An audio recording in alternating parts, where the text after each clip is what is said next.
Hi folks, welcome back on a chilly November morning. Today we're going to show you how to install the Volt toppdogg downlight. Now this is a great light to mount up from trees if you want to illuminate ground covers, plants, flowers, anything you want to bring a little bit more interest to at night. We're going to be installing inside this fixture the Volt LED 3-watt 60 degree lamp, which is about a 20-watt equivalent if you're going halogen. So we'll show you how to do that now. Now as we get started, the first step we're going to want to do is get our LED out of our box and get it installed in our fixture.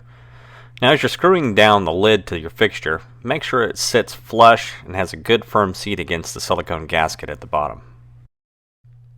Slide the glare shield down over the fixture and secure it in place. We're now ready to install this fixture. The tall trees in this landscape give us the perfect opportunity to softly bathe what will be a beautiful perennial bed come spring. Alright, before we get started on this project, let's take a minute to review the tools you're going to need. You're going to need a basic just drill driver. If you have a drill or a driver combo, it really doesn't matter. Either one's going to work. And you're just going to want to use the appropriate bit that you're going to need for your screws. You're also going to need a pair of cutters. This will be good for the wire, and also the little straps that we're going to attach the wire to the tree with.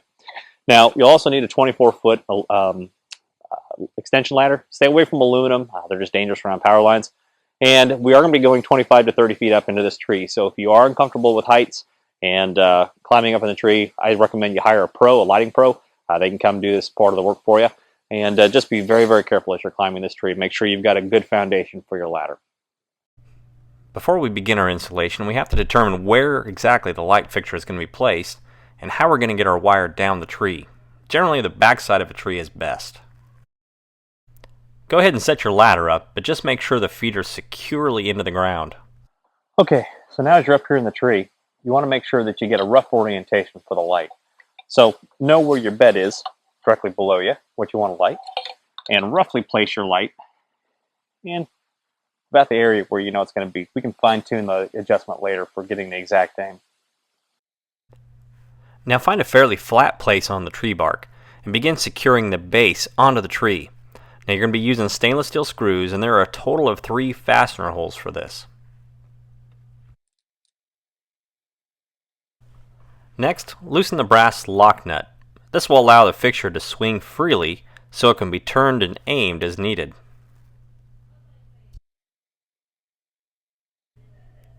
Take a pair of channel locks and turn the lock nut until it firmly locks the fixture in place. Now loosen and adjust the glare shroud to the desired position and secure it in place with the set screw.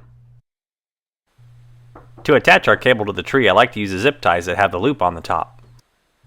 These can be found at just about any box store. Securing them to the tree is very quick and easy. Simply wrap the zip tie around the cable, pull it tight, and then slide the zip tie over until you find a good solid piece of bark in order to screw into.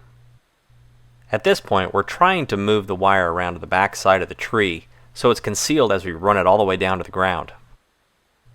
Now take your drill or your driver and secure the zip tie onto the bark with the screw.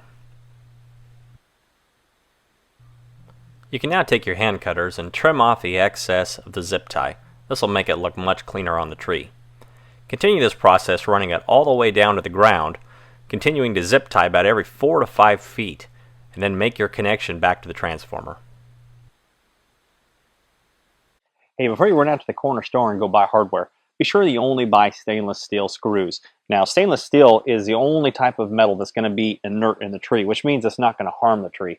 You see underneath this protective bark, there's a green cambium layer. Now, the cambium is where all the water comes up through the tree and feeds the upper branches. Galvanized screws, regular iron screws, you don't want to use those. Stay away from that because that can harm the tree. Stainless steel, that's the way you want to go. Look for them in your hardware section. You'll find them quite easily, and that's the only thing you want to put in this tree. Here are a few examples of the toppdogg downlight in action. Notice how nicely it illuminates plant beds, floral displays, and elevation changes in the landscape.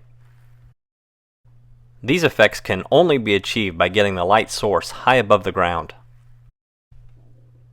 If you have any further questions on installing the toppdogg downlight, give us a call or contact us at voltlighting.com.